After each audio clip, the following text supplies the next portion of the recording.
Hey guys, we're back with episode 2 of Road to the Show with Bubba Sterlin, a young third base prospect for the Chicago Cubs with some contact, some power, some speed. But the main focus of this video is actually going to be my playoff predictions for both the National and American League, and who I think will get in addition with the new wild card spot for each league. So that's 2 wild cards now. So I guess we'll start off right on the East Division for both National and American League. We'll start off in the American League, where I think the Yankees will make a late push to take that division over the Boston Red Sox. I think the Red Sox will be the #1 wild card in the American League. I think the Yankees will actually utilize Andy Pettitte, who's making a return from his retirement, in a few key starts down the stretch and in the playoffs. So I did not pick the Toronto Blue Jays. I know they have a good team. They're a up-and-coming team also. They have Brandon Morrow, a strikeout artist, I guess you could say. I think he strikes out more than 1 per inning, about probably like 1.2, 1.3. I know he's a very good pitcher. They also have Brett Lowry, the guy they got from the Brewers for the Zach Greinke trade, and he's a guy who was thought to be more offense than defense, but he's making a name for himself defensively over at the hot corner. I think that's the position he will end up playing for the rest of his career. I'm saying that obviously he came from the Brewers as a second baseman, and that's where the Toronto Blue Jays, I believe they moved him over to third. The Orioles, I think they'll be about 500, give or take a few games. They have a decent team. I mean, they have a few very good prospects. I think Manny Machado is a prospect for them. He's been compared a few times to Alex Rodriguez as a power-hitting shortstop in the minors. Also, Joseph Mahoney, another guy, he's like 6'7", and obviously when you're that tall, you can pretty much do whatever you want on the field. I believe he has some decent power. Both of those guys, I think, are still prospects in like single A stage, so it'll be a while before you see them. So we'll head to the National League here. I think the Phillies are going to have a hard time taking that #1 seed in the NL East for the simple reason they're going to start the season off without Ryan Howard. Jim Thome going to be taking the place of him. As well, we'll step aside from that right here. This is Bubba Sterling's first minor league home run, first professional league home run, and he takes after Matt Kemp and he shoots one to left into the wind, and he gets himself a home run. Just one sidetrack there. It's an important hit for Bubba Sterling in his minor league career, professional career, I should say. So we'll head back to the National League East discussion. Philly's going to have a hard time starting the season off without Chase Utley, their star second baseman, without Ryan Howard. And a few guys will be in their contract year, like Cole Hamels and Shane Victorino, so perhaps they could pick up the slack for the rest of the team. Actually, Cole Hamels doesn't have to pick up the slack for the pitching staff, obviously, with Cliff Lee and Roy Halladay. Shane Victorino might have to do something. I believe it's his contract year. The offense has struggled the past couple of years, and it's the pitching that's kept them in. So I think the Braves still have a good chance at being the first wild card in the National League. They have a very good team, a great bullpen. They have Johnny Venters, a flame-throwing left-handed setup man for the flame-throwing right-handed closer. I guess you could say a reincarnated Billy Wagner and Craig Kimbrell. Also have Eric O'Flaherty. I believe he had the lowest ERA for any pitcher last year. I think it was .93 or .96, something like that. Plus they have a few other guys. Their pitching staff is something they're going to have to watch, though. They have a few rookies in that pitching staff, so if they can get past that, they'll have a good chance. They have Jason Hayward, a power-hitting right fielder, I should say. Freddie Freeman obviously can hit for some power. Chipper Jones will be retiring this year, so it's, I guess you could say it's all or nothing. Either going to hopefully retire as a world champion, one of the best third basemen of all time for any team, and obviously one of the best switch hitters of all time, has numerous records for that. The Nationals, I think they'll have a good push for the second wild card. I think both wild cards will come from the NL East, actually. Nationals have a very good and young team behind them. They have Bryce Harper, who could come up late in the season and perhaps provide some outfield depth. And I think he'll be a starter for 2013, but we're talking about 2012 here. They also have Steven Strasburg, a guy who looked great when he first came up, a guy who looked great when he came back from Tommy John surgery, a guy who strikes out more than one per inning, which is a great stat for any pitcher. I guess we'll head to, I don't know, can't forget about the Marlins. The Marlins, I think they'll be above 500.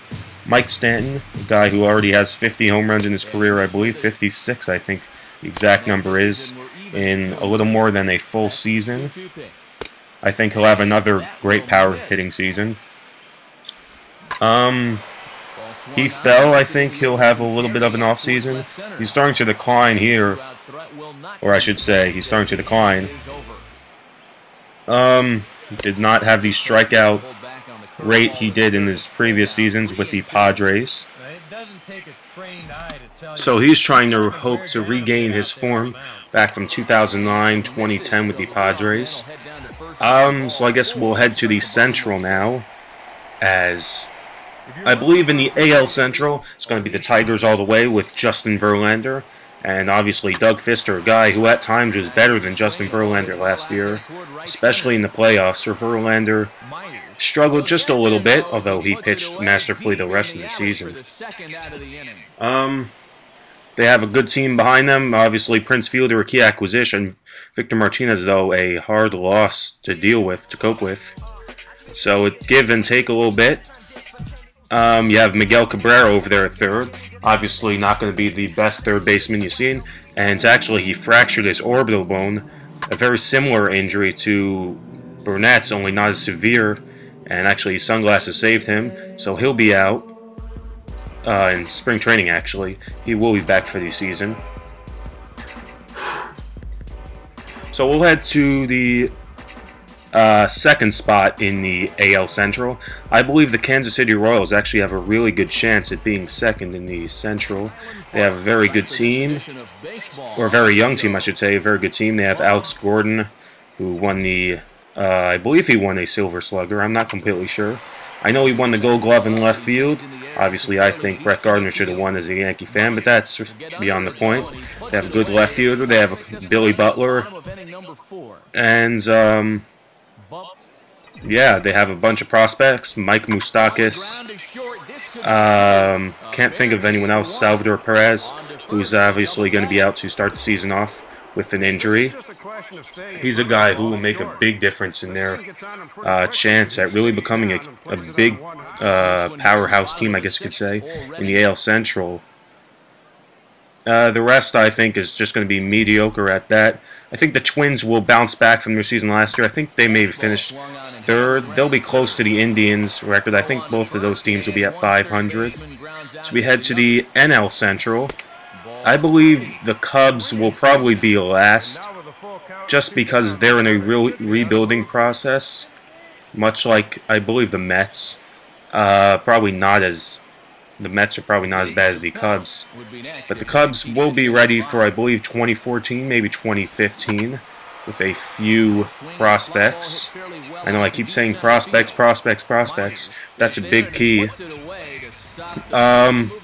Pirates, I think, will be up there in the race. They'll actually be a contending team, I believe, for the NL Central. They have a pretty good team. Obviously, they lost A.J. Burnett with that orbital fracture, like I mentioned before, in his face. But the rest of the team is good. They have Andrew McCutchen, a guy who's a power-hitting outfielder, some great speed, great fielder. They have Garrett Jones, another power hitter. They actually didn't want to trade him to the Yankees, so they think high of Garrett Jones. The Brewers will have an offseason. I think they'll be about 500.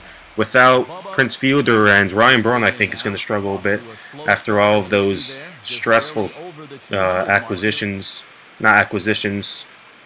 stressful whatever, however the hell you say that word.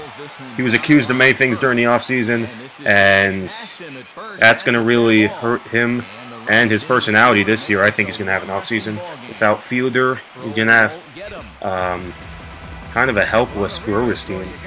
But I think the Cardinals are going to start to struggle out of the not the stretch. What the hell am I talking about? To start the season, I should say, because Chris Carpenter won't be pitching out of stretch. He won't be pitching at all. He won't be the starting pitcher. So they have Adam Wainwright back, but they do not have Chris Carpenter, the guy who really helped them win the World Series last year. So I think they'll be second, actually. I think the Brewers will be third. I actually have a really good feeling about the Pirates. That's why I said them. I think the Pirates will be up there, maybe first, perhaps second. Cardinals and Pirates, you could switch them around. I'm not completely sure who I think will win those.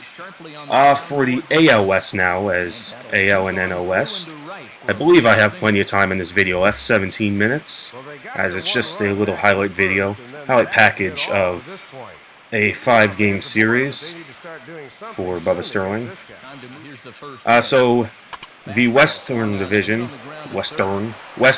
for both NL and AL, I think the Angels will have a really good season with Albert Pujols. That's a very big key acquisition, even if they overpaid him, which they definitely did. If you want Pujols, you have to overpay him, even if he's not going to produce the way you thought he would. He's still Albert Pujols, for God's sake. He's still going to hit you 30 home runs, driving 100 RBIs. Maybe hit 280, 290, but that is perfectly fine. I would love to take that. Obviously, the Yankees didn't, though, as I'm a Yankee fan. So they also have Jared Weaver, a great starting pitcher. Well, they signed to an extension last season, so he's going to be locked up with the Angels for quite a few years. And hopefully, for him, he'll have a very good, career over there in California. The Angels also have Kenji Morales back. They have Eric Ibar, that Gold Glove shortstop. Obviously, he's an underrated shortstop, I believe. They have Vernon Wells, who needs to have a bounce-back season. Peter Borges, a great defender in center field. Even if he's not hitting, he can really go after that ball. Torrey Hunter as well. Torrey Hunter, I believe, is going to be actually off the bench with Mike Trout in the picture now. Trout's a pretty close to a 5-tool player. So we'll head to the Texas Rangers. I think the Rangers will actually be second. They may take that second AL wildcard. They have Michael Young. They have so many other players.